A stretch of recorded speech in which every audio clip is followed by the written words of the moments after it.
But first the radio stations wouldn't play it, no radio station in Ireland to play it.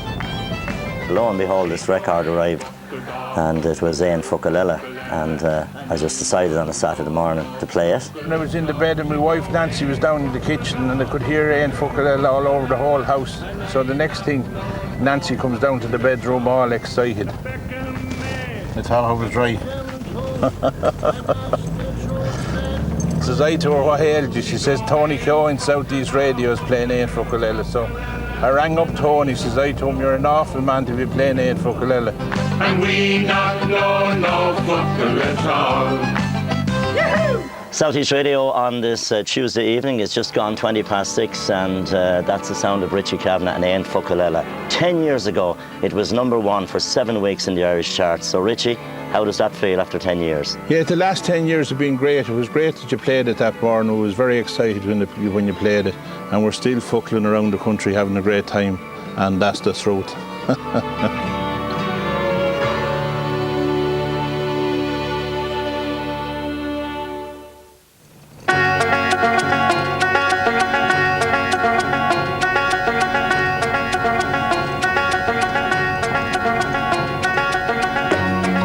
Well, this is where I live in Rahingwood, near Fenny, Garryhill, County Carlow.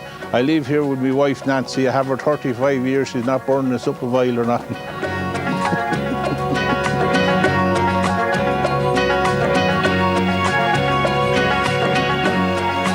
Well, I'm back. Well, lad, Yeah, the traffic was terrible. How are you getting on? very good, very good. The chicken talk is going well since the bit of a splashing and podging rod, so Yeah, I just ordered. that he wants more Aon Fuckalellas.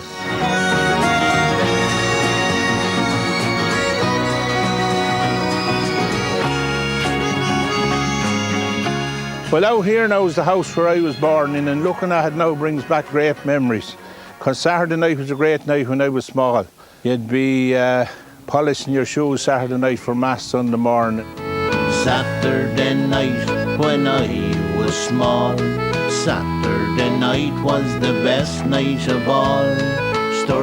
Your mammy would be steeping the peas and she'd be making the jelly, and then she'd bring in a big tin bat out of the yard and she'd fill it up with kettles of water, and she'd wash you. If you were lucky, you'd be first washed, otherwise you'd be getting into the dirty water. I used to bring in the big wash bath and put it in front of the fire and get back. That's the way we used to get back. There was no wet, no nothing. We had an eye lamp, and then we got pilly lamp, and it was great. We thought it was. And when you wouldn't have it, you wouldn't miss it, really. Mammy'd wash all our hairs and our ears. The soap in our eyes, now there'd be so much tears. Then she'd dry us all over, and our hair she would brush. Then into the bed, now as snug as a thrush. Well, my father was married twice. His first wife died and he had 3 children, and then he got married again, and he only had me the next time round. And he seen me, he said he'd left, so. My dad had multiple sclerosis from the time I was 16, so he would have been in a wheelchair and he wasn't able to speak very well. But I have great memories of him when I was a little lad. He used to bring me on the bar of the bike to the football matches. And when we'd arrive home from the match, my mummy would say, well, how did you just get on at the match? And my father would say, that chap would look at anything but the ball. I wasn't that interested in the match. I was more interested in the old lady selling the pears, bananas and chocolates. And I would have the lingo off by the time I get home. I'd be going, pears, bananas and chocolate, good ripe fruit, keep your hands off the apples if you're not buying them.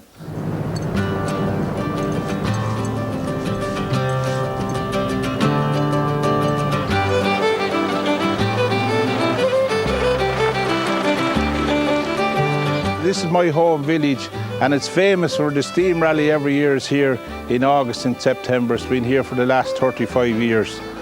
And the great thing about Fenny is we don't have any traffic jams, not yet anyway, and that's the truth.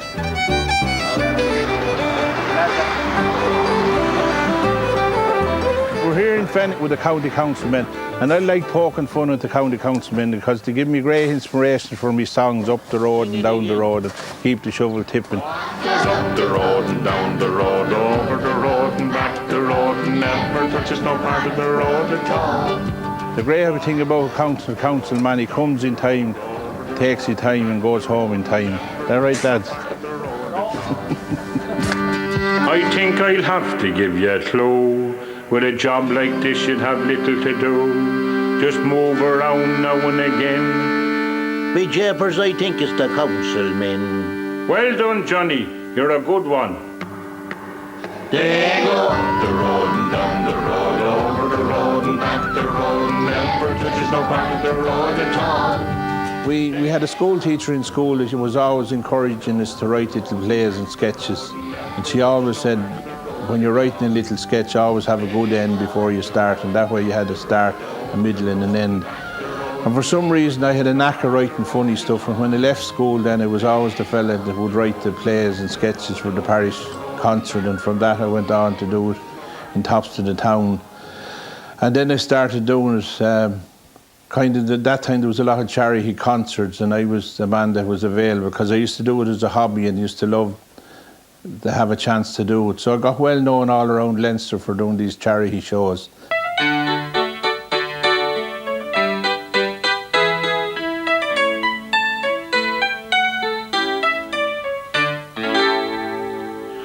Tommy Hogan had a cinema up in Garryhill. The pictures in that cinema are in me memory still. Well, when I was a little lad, Tommy Hogan was a local shopkeeper and he converted his disused cowhouse into a cinema. Tommy had a cow house in 1954. He said, this milking cows I'll never do no more. He bought a big projector, hung a sheet upon the wall. Then he had a cinema, the finest of them all. He used to show films like Mother Riley, Larlin Hardy and Norman Wisdom. But it was the Norman Wisdom films that really inspired me into doing comedy, between Norman Wisdom and the travelling shows. The only person in all the world I ever wanted to meet was Norman Wisdom. I thought he was a great character. So James's girlfriend, Aoife, had been writing to him for ages, trying to set it up, and eventually he rang her last Christmas and he said, I'd like you to come over for tea at 10 o'clock one day to the Isle of Man. So this is Norman Wisdom's house that we're going in. So we hope he's out of the bed. And he's still the same character. He was 94 years of age on the 4th of February, and he's still jumping around playing the piano and having the crack. Best wishes to Ricky and Nancy from St. Norman Wisdom, alias Mr. Grimsdale. That's it. OBE. And it was such a great feeling to meet him. He never changed. He opened the door and he's stumbling and falling around. He's exactly as he always was in the films. And I came home and I felt a grateful feeling that I had met me hero, and he's the hero all my life. Look at the camera. Mr. Grimsdale!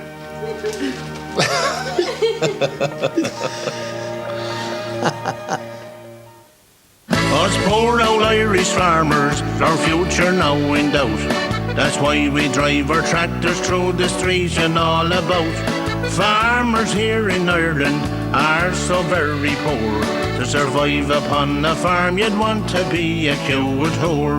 Well, I get great inspiration here at the foot of Mount Leinster in the County Carlow for all kinds of songs, but especially the farming songs. The farmer's back's up against the wall. Joe Walshy does be talking late into the night, while the poor old farmer's sinking deeper in the shite. Farmers is always pulling beets, sowing corn, making hay. There's so many different things you can write about. That's why we drive our tractors through the streets and all about. Well, like most people in the County Carlow, I was very sorry when I heard the sugar factory was closing down. But I didn't realise last year that last year was the last year that we sowing the beet in Carlow.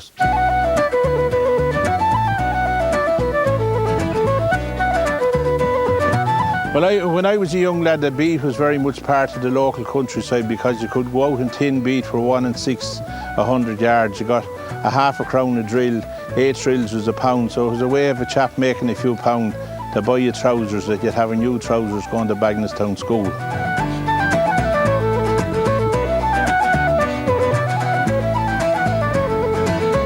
A neighbour of mine called Eddie Coogan had a few boxes of seed left, and he decided he'd sow the beet one more time in Carlow. So we're going to sow it, and we're going to harvest it, and we're going to do a video, and it'll be a bit of nostalgia for times in the future, maybe, you know.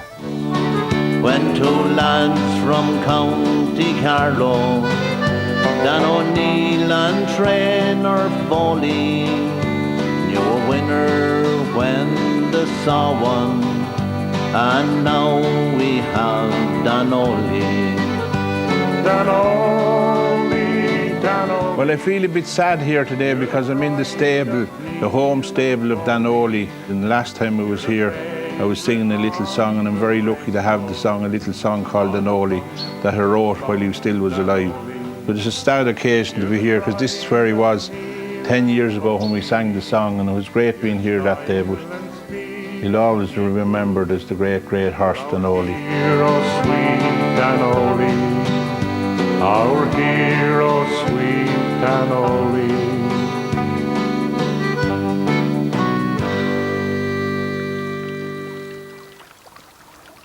Well, I like sitting here beside the fountain because it's nice and quiet. You can hear the birds singing, and you'd hardly ever hear a car passing here, so you'd have the whole place to yourself. And I like sitting down here and writing little songs. I'm writing a little song at the moment called A Great Day for the Washing. It's a great day for the washing, just hang them on the line. I hear it on the radio that the weather 'twill be fine. So get your little pegs and your basket full of clothes and hang them up upon the line as the gentle wind it blows. So it gives you all ideas. Everything around me, I get inspiration for songs. And sitting here also reminds me, years ago I used to make these garden fountains for a living, and I'd bring them around in the back of a high ace van. We used to go to the embankment in Dublin on a Sunday, and that's what I made me living out of.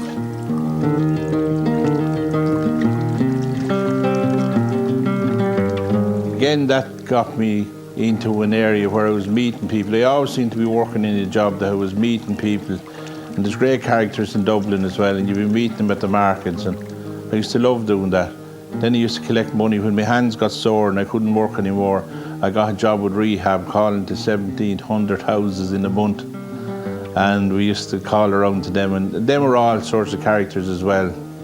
I think Richie Kavanagh today is very lucky because I have psoriasis on my hands and I wouldn't be able to work anymore, so I'm very lucky that I'm able to sing. So I've been very lucky and very happy in what I do because I got a chance, my dream came true. I always wanted to be a singer, a songwriter, somebody that was making people happy and doing a bit of comedy.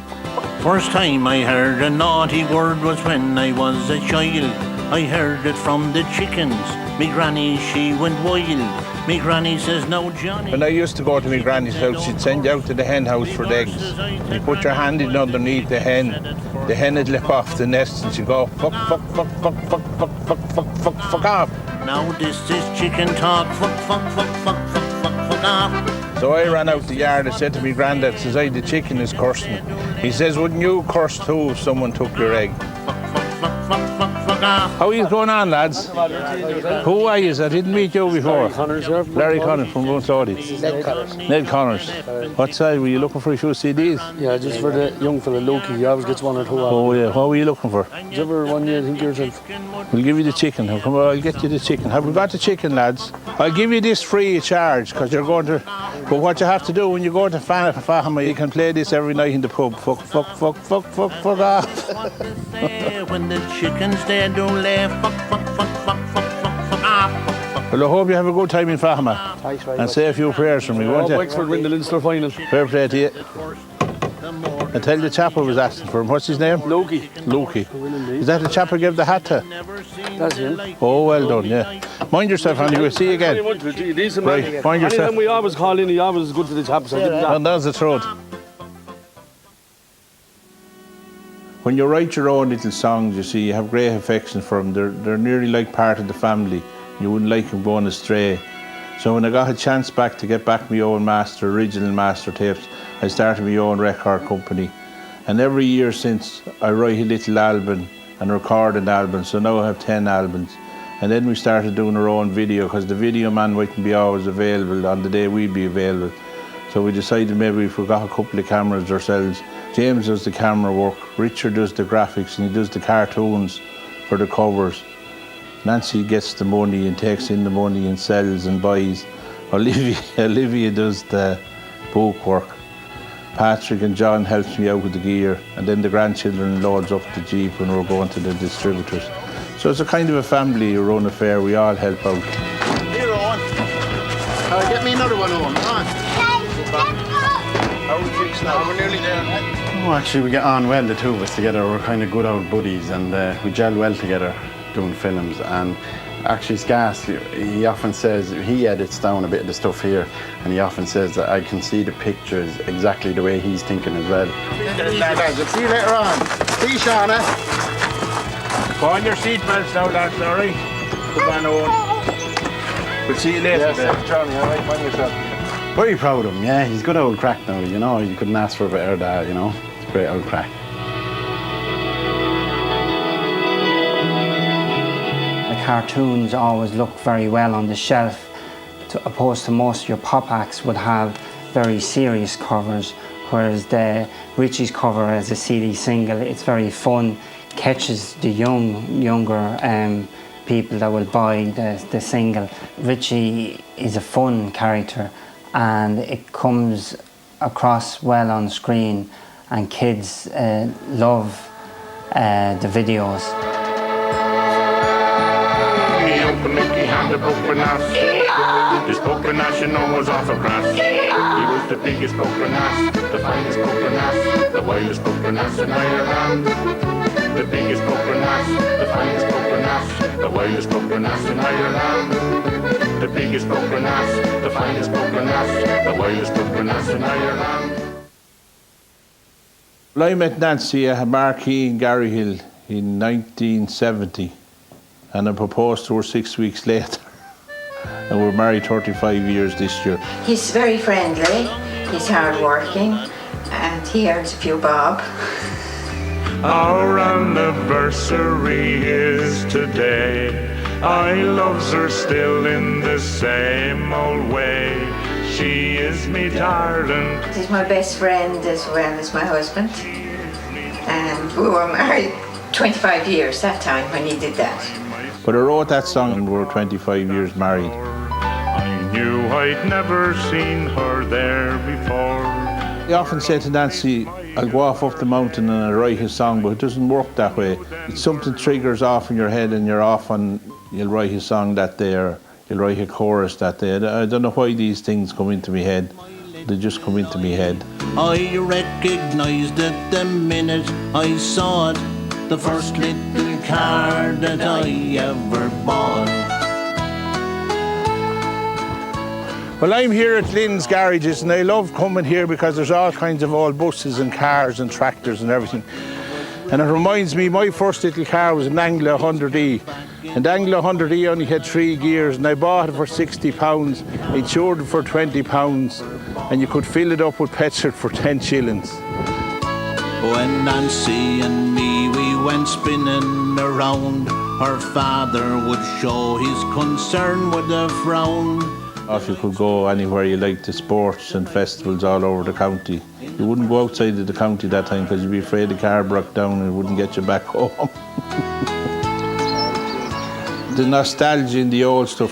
For some reason, the old cars and the old tractors and all the older stuff appeals to me more than the big savage things that's out today. They don't seem to be as romantic as the old tractors. Maybe it's when you're a child you can remember the old romantic style of a tractor. But today they seem to be more aggression, powerful. Stand back and come and... Oh, I am a little Ferguson built so many years ago. I was brought up in Dublin at the RTE Spring Show. I'm a lovely little tractor and I look so very cute. The Ferguson tractor was a great little tractor years ago because it was a small little tractor and we'd be picking potatoes for the local farmer and he might let you move it up and down the field. It was a little tractor that a farmer would let a small chap drive and you felt safe on it. So everyone that ever drove a tractor would have learned to drive a tractor with a Ferguson. They were great little yoke. Not like the tractor of today, that red big ugly broom.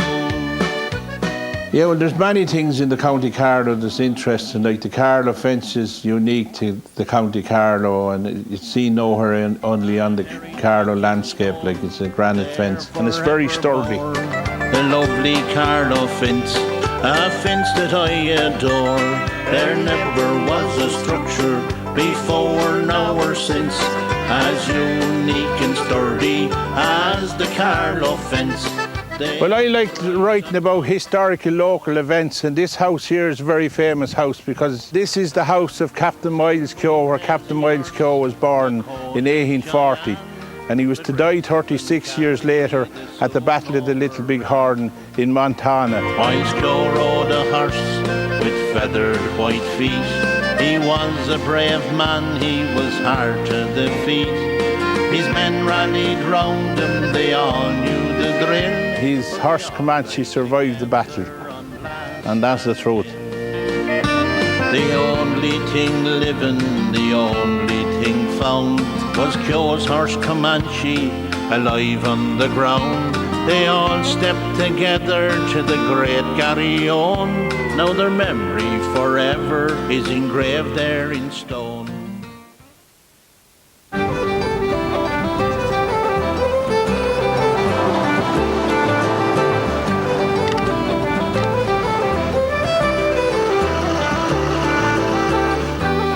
What are you going on, lad? Not bothering yourself. Is there a few starting? We've store all right. Be proud later on, won't I? Packed, right. Have you still down Nelly bike? Oh, it's up here on the wall. The only ride you get in the place. You guaranteed one in here anyhow. Been the holy man above tonight, did you ever see the like? Sally Doran sitting there upon the red big Nelly bike. Sally Doran is great. I never realised Sally would be so popular. She's very popular. And the bike that I actually used in the Sally Doran Nelly bike video is hanging up on the wall in Foley's pub, the High Nelly pub in Garryhill. 100 bars of red big shopping bag, yeah. She'd stop with me mommy and she'd come in and have tea. She'd say, I'm in an awful hurry now, I better not delay. Sally Doran didn't really exist, but there was Sally Dorans all around the place when I was growing up. There was the women around the place all had High Nelly bikes.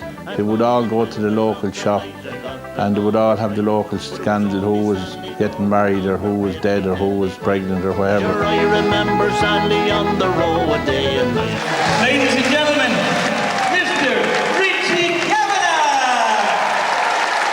Well, I don't think I have changed very much at all because I still live in the same house here because my mammy wouldn't be anxious to move and I wouldn't ask her to move now she's 87 years of age. Are you all well? We'll be singing in Fuckalella later on. Are you all in good Fuckal form? You see, I'm still around with the people I grew up with and the people I went to school with. There's no stars around here. The only stars around here is the stars in the sky at night. Are you ready? Let's do it. Okay, we're going to sing one chorus of Ian Fuckalella for Hector because he's the biggest fuckler of them all. All right, here we go. It's very, we've got me known all over the world. I played in Monte Carlo and I played in New York and all over England, Scotland and Wales. So I'll probably be always the Ian Fuckalella man no matter what I bring out. She go in, fuckle da, fuckle do, fuckalella, and I not know no fuckle at all. She go in, fuckle da, fuckle do, fuckalella, and I not know no fuckle at all. A feckum me, a feckum too, a dust the truth says I to you. She go in, fuckle da, fuckle do, fuckalella, and I not know no fuckle at all. And we not know no fuckle at all. Yahoo! Is your garden an